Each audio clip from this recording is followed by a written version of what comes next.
आज बहुत अच्छा था, वो चटनी बहुत अच्छी थी, वो समोसा बहुत, वो चीज नहीं, बहुत कड़वी सब्जी थी, खीर तो बढ़िया थी, उसका चिंतन मन कहेगा अरे चुप, अलग स्वाद ले, मखनी दाल का अलग, उसका अलग, अलग अलग मिलने न पावे। हाँ, और यहां से प्रार्थना है आप सबसे कि हम लोग किसी भी इंद्रिय के विषय को उत्साह पूर्वक ना भोगे, शास्त्र सम्मत भी। जैसे आपको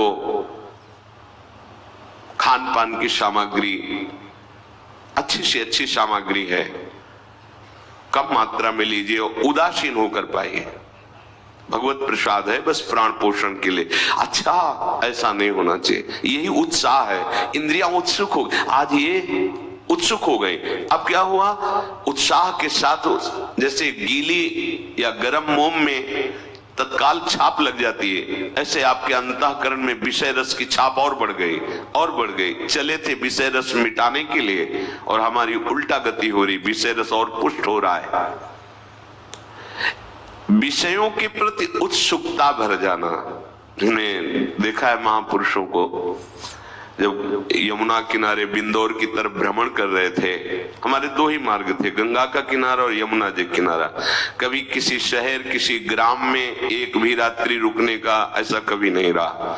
जहां तो कोई देवालय यमुना किनारे या गंगा किनारे जब भ्रमण किया है, या गांव के बाहर कोई देवालय, उसमें रुकना, तब तक जब तक वृंदावन धाम में श्री जी ने कृपा नहीं, तब तक कभी भिक्षा नहीं मांगी, आकाश वृत्ति का ही आश्रय लिया, जो हमारे पास स्वयं आ जाएगा हम उसको पाएंगे, अन्यथा मांगने का शब्द नहीं था। क्योंकि यौवन अवस्था थी, नगर में प्रवेश होने से हमें डर लगता था, किसकी क्या भावना है, कैसा है, तो गंगा का किनारा हमारे लिए या यमुना किनारा। तो वहां एक परमहंस जी मिले, बड़ा दिव्य स्वरूप, कांतिमान तेजो में, एक अचला केवल नीचे, एक झोली जिसमें छांदोग्य उपनिषद, चश्मा और छड़ी, बस वही अचला ऐसे मच्छरों से बचाने के लिए ओढ़ लेते, दो लंगोटी, एक अचला, एक छड़ी, एक चश्मा, छांदोग्य उपनिषद। ऐसा वैराग्य की देख के एकदम चित्त आकर्षित हो गया, और ब्रह्मबोध संपन्न महापुरुष। तो जैसे भंडारा हो रहा है, प्रयाग में कुछ दिन रुके थे उनके साथ, भंडारा हो तो खबर रखते थे, गए नारायण, नहीं स्वामी जी हमारे यहाँ तो बैठ के पवाया जाता है, तो नारायण अगर आपको देना है तो दे दीजिए, हम बैठेंगे तो नहीं। तो उनका ऐसा प्रभाव था कि सामने वाला फिर कुछ बोल नहीं सकता था, वो सब सामान क्या है, अच्छा 2 पूड़ी डाल दीजिए, सब्जी डाल दीजिए, खीर इसी में डाल दीजिए, उसी खप्पर में सब डाल दिया, जितना आवश्यक है, गए बैठ। यही स्वभाव, वस्तु का स्वाद नहीं, प्राण पोषण के लिए अन्न पा रहे हैं और प्राणों को आहुति देनी है प्रभु के चिंतन में। एक एक श्वास की आहुति बहुत बड़ी यज्ञ है, एक एक श्वास में हम अपने आराध्य देव का चिंतन कर रहे हैं, तो ये प्राणवायु का हवन हो रहा है पर ब्रह्म परमात्मा तत्व में। ये जो इंद्रियों के स्वाद में अपने लोग उछल जाते हैं, उत्साहित हो जाते हैं, ये हम अपने परमार्थ को नष्ट करते हैं, जान नहीं पा रहे। ध्यान रखना है, हमारे प्रभु का स्वभाव, आप जैसी इच्छा करोगे भजन करते हो पूर्ण हो जाएगी। जो इच्छा करी हो मन माही, हरि प्रसाद कछ दुर्लभ नाही। तुम जो चाहोगे मिलेगा, लेकिन बाबा जी बने हैं या परमार्थ मार्ग के पथिक बने, चाह मिटाने के लिए, चाह को पुष्ट करने के लिए, चाह बढ़ाने के लिए नहीं, इसमें आपको हट करना पड़ेगा। अलग अलग स्वाद लेने की चेष्टा छोड़िए, यही चेष्टा तुम्हें और इंद्रियों के भोगों में फंसा देगी, यही उत्साह तुम्हारे पतन का कारण होगा। भोग के लिए उत्साह होना ये परमार्थ विहीन अंतःकरण का लक्षण है।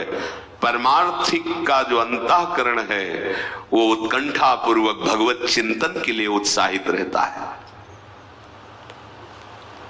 अगर हमारा हृदय भोगों के लिए उत्साहित है तो तुम्हें जलन नहीं होती, तुमको क्लेश नहीं होता कि हम अपने मार्ग से विमुख उत्साह कर रहे हैं। जथा लाभ संतोष सदा काहो सो कछ न चाहूंगो। कोई कच्चा पक्का ये वो कोई मतलब नहीं है। भाग्य प्रारब्ध के अनुसार या प्रभु के विधान के अनुसार जो है उसको उचित रूप में, हाँ 2 रोटी डाले, सब्जी डाले, ठीक, बस प्राण पोषण करना है और भगवत तत्व में लीन होना है। खा पी के खूब भोगों को थोड़ी भोगना है। और गृहस्थ धर्म में भी आवश्यकता अनुसार भोगों के सेवन का आदेश है। अगर आवश्यकता से विपरीत चेष्टा करोगे आहार विहार की, तो विपरीत चेष्टा फिर आपकी अन्य इंद्रियों की होगी, वो अधर्म हो जाएगा। चाहे जो कोई हो, अध्यात्म सुख लेना है तो इंद्रियों के भोगों में उत्साह न रखते हुए केवल प्राण पोषण या भगवत आज्ञा का पालन करने के लिए, चाहे वो गृहस्थ हो या विरक्त हो, जैसा शास्त्र सिद्धांत है उसके अनुसार चले। उत्साह पूर्वक भजन करने में वृत्ति लगनी चाहिए।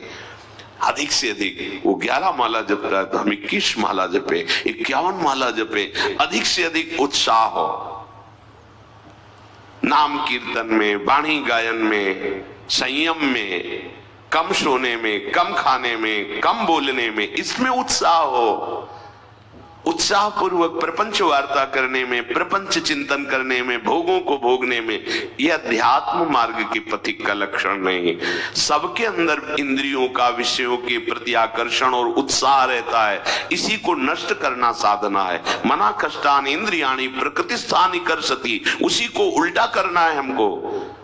प्रकृति की तरफ नहीं, परमात्मा की तरफ आकर्षित करना है। तो कमर कस के जब इस मार्ग में तुम चलोगे तो तुम्हें सहयोग मिलेगा, आराध्य देव का, गुरुदेव का बल मिलेगा, और उसी बल से हम आगे बढ़ते हैं।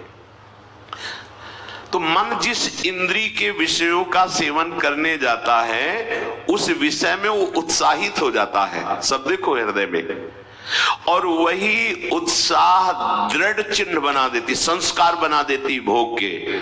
और भोगात्मक अनुकूलता कोई ये साधक का जीवन नहीं, ध्यान रखना। दोनों एक में मिला दी, खीर और सब्जी, राधा वल्लभ श्री हरिवन जितना उधर में उसका चिंतन, मन कहेगा अरे चुप, अलग स्वाद ले, मखनी दाल का अलग, उसका अलग, अलग अलग मिलने न पावे। हाँ, और यहाँ से अलग अलग कर पाओगे? यही सब जाकर के एक ही में जाना है। ये केवल फसाव है, फसाव। राधा वल्लभ श्री हरिवन, ध्यान रखो, ये छोटी बात नहीं है। यही छोटी बात बड़ी बात कर देती है, यही छोटी बात हमको बड़ी गलतियों में पहुंचा देती है। अब उसका संकल्प पे संकल्प बनता रहता है भोगों का। आज ये भोगा, कल वो भोगेंगे, ऐसा अगर मिले तो अच्छा है, ऐसा भोगे तो अच्छा है। अब वो संकल्प विषय रूपी बाणों से अंतःकरण को बींध देता है, कसक जलता रहता है हर समय। भोगते हुए भी भोग की इतनी वासना बढ़ जाती है कि इंद्रियां काम नहीं करती और तृष्णा बढ़ गई, कितनी दुर्दशा।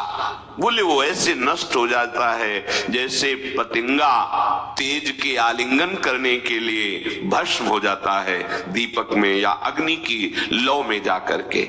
अब ये चक्र चल गया, भोग भोग से संस्कार, तृष्णा, वासना, कामना, इस प्रकार ये अविद्या और भोग कर्म का तृष्णा द्वारा ऐसे चक्र की रचना हुई कि वो संसार में बार बार नीच योनियों में जन्म लेता रहता है और महान दुख प्राप्त करता है।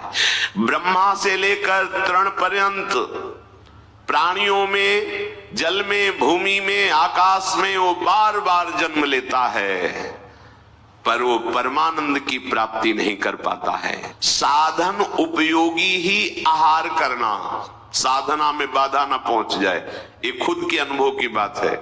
जब सात्विक भोजन, दाल रोटी पाई जाती है और इतना नहीं अधिक मात्रा में कि वो हमें प्रमाद में लगा दे, तो भजन अच्छा होता है। और जब बहुत अच्छे अच्छे जो पदार्थ कहे गए वो पाए गए हैं, तो देखा गया है कि बुद्धि भजन में कम लगती है और नाना प्रकार की प्रापंचिक वृत्तियां जागृत होती हैं। एकाग्रता पूर्वक देखा अंतःकरण में कि जब जिनको अच्छे पदार्थ कहते हैं वो जब खाए जाते हैं तो बुद्धि रजोगुणात्मक होकर प्रापंचिक चिंतन में उत्साह बढ़ाती है, और जब सात्विक भोजन कम आहार किया जाता है तो भजन में निरंतर वृत्ति लगने का उत्साह बढ़ता है। इसीलिए यहाँ आदेश कर रहे हैं, कह रहे हैं यथा योग्य साधनोपयोगी आहार करना।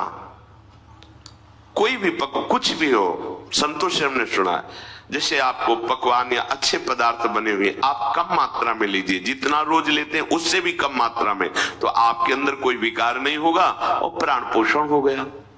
मानो आप 4 रोटी दाल सब्जी पाते हैं, किसी दिन पूड़ी पकवान बने, 2 पूड़ी लीजिए, थोड़ी सब्जी ले ली, हाँ थोड़ा सा मीठा ले, बस ठीक है, पा ले, शाम के फिर रोटी पा ले। अब दूसरे भाव में अगर हम पहुंचे तो पहले दिन तो 4 रोटी दाल पाते हैं, लेकिन जिस दिन अच्छे अच्छे पदार्थ तो यहां तक पा लिए, अब सारी की सारी ऊर्जा शक्ति पचाने में लगी हुई है, अब कब्ज हो गई है, गैस बन रही, वजन होगा भैया। पा के करोगे क्या, मलाई तो बनाओगे, और आप तो निर्मल सच्चिदानंद